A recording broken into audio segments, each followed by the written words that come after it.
with an invitation. Hello, Hi. Facebook. Welcome to our bathtub. Welcome to Manifestation Bathtub, our weekly show where we talk about the law of attraction and bath things. Bath things. Yeah, we're the Volcanos. This is Kit. Hi. I'm Rosie, and welcome to our show. I'm just going to take a moment to share this on my Facebook, and I'm going to encourage you all to take a moment and share it with me. Yeah, go ahead and who's here? Okay, hi Steve. If you guys like our show, go ahead and share this in like a group that you're in, or share it on your personal wall, or whatever you want to do. But start spreading our videos. And if there's anybody that you think could use some of this information. Hi, Aya! So today's this week's topic is the idea of pain pushing you until your vision pulls you. And so for many of us in this life, we walk through life and there's no real reason to change until your current state of being and your current situation has become too painful not to change, right? Mm-hmm. And so I was listening to this podcast with Oprah and Dr. Michael Beckwith, the guy who runs Agape Spiritual Center in LA. He was also on The Secret, so he's a big law of attraction guy. He talks about law of attraction a lot. And what I really liked was that he talks about there comes a point in your life where you get sick and tired of being sick and tired. And there are these 4 spiritual stages. And the first stage is victim consciousness. So the first stage is realizing that you are blaming everything else in your life except yourself for your state of unhappiness or unhappiness. And so what that shows up as often is, I won't change until you change first. Yeah, or it shows up as, so-and-so did this to me. God did this to me. I'm being punished for my sins. This is my karma. It's because of my astrological sign. Or, I was raised in this family, and so therefore I will always be like this, and I'm never going to have this, right? So how many of you guys can relate to those phrases in your life? How many of you have found yourself in a really shitty situation and just frantically looking around for who to blame? Mine, you want to know how mine shows up? I want to hear yours. Mine is, I need to feel special before I can make a change.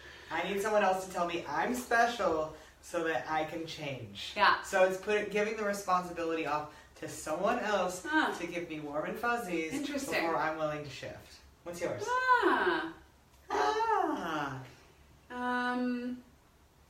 I'm not really sure what mine is, but I wanted to share my one of my biggest victim stories with you guys.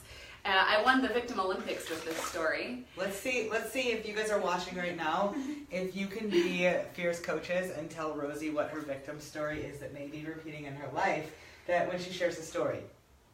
Oh, yeah, okay. And so basically back when I was about 26 or so, a lot of things happened in quick succession. So all in about 1 year, I got mugged and got my jaw broken. I got my apartment broken into, everything was stolen.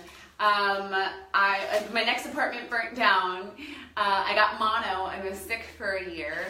And there were a couple other things as well that happened in that same year that I'm not going to mention because this is like a lighthearted Facebook show. But let's just be real and say that it was a really shitty year, right? And so, but throughout that year, I actually, in my head, I thought that I had been cursed. I honestly thought that I needed an exorcism. I thought that there was like an evil spirit following me around and making all of these bad things happen to me. And here's the thing about acknowledging victim consciousness. It's not about taking responsibility for these things happening to you. It's taking responsibility for how you respond to them and the choices you make based on these things. So I'm not saying that I asked to get mugged or that I started the fire in my neighbor's house that got into mine, or any of those things. And it's also not about ignoring your problems, creating change in this. It's not about saying, everything's great, I'm good now. It's not about that. It's not about just like making those problems disappear, because those problems are real and they'll still be there. However, there is this thing that happens called creating by default. And creating by default means you're not really looking at yourself. You're in complete denial. You think the world is just happening to you. And shit continues to happen to you because you're not conscious. You're not conscious, and you don't have a clear vision that you're moving towards. Or you have this belief that you can't have what you want. So shit just keeps coming at you in terrible ways. Right, because you're not consciously choosing how you want to feel. You're not consciously choosing where you want to be in your life. And so you're not willing to make the changes to get what you want. Yeah. Because this is what you were going to talk about with the dark night of the soul. It's that moment where you let go of the trapeze bar and you have to kind of like trust, I'm going to make these changes and something better is going to show up. But when you make those changes, holy shit, does your life really show up in it? Right. Like fires and muggings and all this stuff starts happening as a way to say like, come on, make these changes. You for real? Show me. Do you really want this? So what Dr. Michael Beckwith talks about is the first stages of changing, is into a spiritual person or whatever, is you go from victim consciousness, first stage, to second stage is becoming a manifester. And becoming a manifester means envisioning your life, talking about your life the way you want it as though it was already like that. It's about having conversations about abundance and prosperity and good health and happiness, and talking more about the things that you want than complaining about the things that you have. Right? So you are changing your vibration so that you are radiating that which you want to draw towards you, instead of saying, oh, I really want this, but I don't have it, I don't have it, I don't have it, I don't have it, right? And so, but like Kit was saying, there's this space in between those two stages, and that space is called the dark night of the soul. It's where you have decided consciously not to be who you were, but you have not become who you are going to be yet. And in that space... Even you've decided unconsciously not to be who you are, and stuff shows up, just wreaks havoc on your life to help you become conscious of it so you can choose. And so one of our coaches has a really great phrase, and he says your biggest breakdown is, on the other side of your biggest breakdown is your biggest breakthrough. And so for many of us, you might have a year like that, where one thing after another happens, and you think, this isn't worth it, I'm going to go back to the life I had before, I might as well give up. When, mostly what we need is someone to reach out their hand from the other side of that and help us step over that threshold. Or ask you a few questions to help you understand how you're creating by default in your life and how you can create with an intentional gusto. Right, but so if you are always in a state of this shit happens to me, my life sucks, my ex-husband did this to me, my astrological sign has cursed me to a lifetime of blank, if you're always in that state, what are you going to attract around you? You're going to attract other people and things that confirm those beliefs. And so it's going to be very easy to drift back toward that original place where you were. It's going to feel very comfortable to slip back under the covers and go back to sleep. But if you choose to step forward and take that hand, that person who's reaching out to you, you can make it to the other side. But if you're so clouded with your thoughts that you can't even be aware of when that opportunity happens, you're going to miss it entirely. So right now, I want you to look around in your life. What are the opportunities that you have that you've been so focused on your own shit you haven't even seen? Those opportunities you have to change, to evolve, and to make your life better. Where are those opportunities? I'll tell you one right now. We are having an event, April 12th to the 15th. It's called Magma, and it's a 4-day live personal transformation event.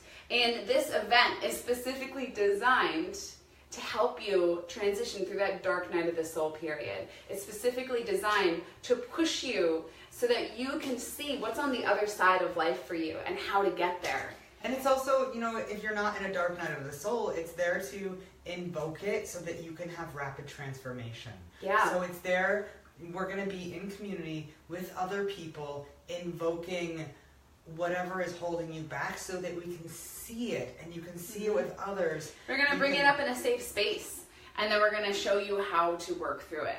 So if you're not in a dark night of the soul, but you may just be stuck, this is where you come and you get fucking unstuck. Yeah, it's going to be really powerful, you guys. So it's in San Diego, and there's going to be some really amazing people there. And what I really love about it is that we are blending our style of coaching with the other areas of personal transformation that we really believe strongly in. Like there's going to be forest yoga every morning that we teach. And for those of you who haven't experienced forest yoga, it's a very transformative style of yoga. And so the yoga that we do in the morning is going to lead directly into the activities we do in the afternoon and in the evening. And so one of the things that, like, I've gone to these personal transformation retreats and these events, and the thing that always leaves me just like done is sitting in a chair 4 days in a row, nonstop, exhausted.